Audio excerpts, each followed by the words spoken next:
हेल' लोगोफोर खुलुमबाय आरो नोंथांमोनखौ बयखौबो गिबियावनो एबाउट बड' सेलिब्रिटिस इउटुब चेनेलावहाय बरायग्रोनानै लाखिनाय जाबाय लोगोफोर नोंथांमोननि गेजेराव फैलायबाय आं दायो मोनसे सर्ट आपडेट लानानै लोगोफोर बे सर्ट आपडेटआनो जादों प्रेक्टिकेल बसुमतारी बिथांनि गोदान मोनसे बर' मिउजिक भिडिअ रिलिज जानानै थांबाय।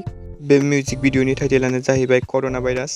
लोगोफोर बे मिउजिक भिडिअ जों फाव खालामनायखौ नुनो मोन्दों अनिल, प्रेक्टिकेल, मनीषा मोसाहारी, प्रिति आरो अनजिमा, प्रशान्त आरो निस्टार बिथांमोनखौ आरो मेथाइखौ रोजाबदों प्रेक्टिकेल बसुमतारी बिथाङानो। डाइरेक्शन टिमखौबो बिथाङानो होदों।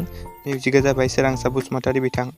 लोगोफोर बे मिउजिक भिडिअनि करिय'ग्राफखौ खालामदों प्रेक्टिकेल, मनीषा, प्रिति आरो अनिल बिथांमोनानो। डिअपि, ड्रन आरो एडिटरखौ खालामदों लतिफ क्रिएशन। ओमफ्राय लोगोफोर बे मिउजिक भिडिअखौ अलरेडि प्रेक्टिकेल बसुमतारी बिथाङा गावनि इउटुब चेनेलावहाय आपल'ड खालामखाबाय। नोंथांमोना नायाखैब्ला आं डिसक्रिपसनावबो लिंकखौ होनानै दोनगोन, नोंथांमोना थांना नायब्लानो जाबाय।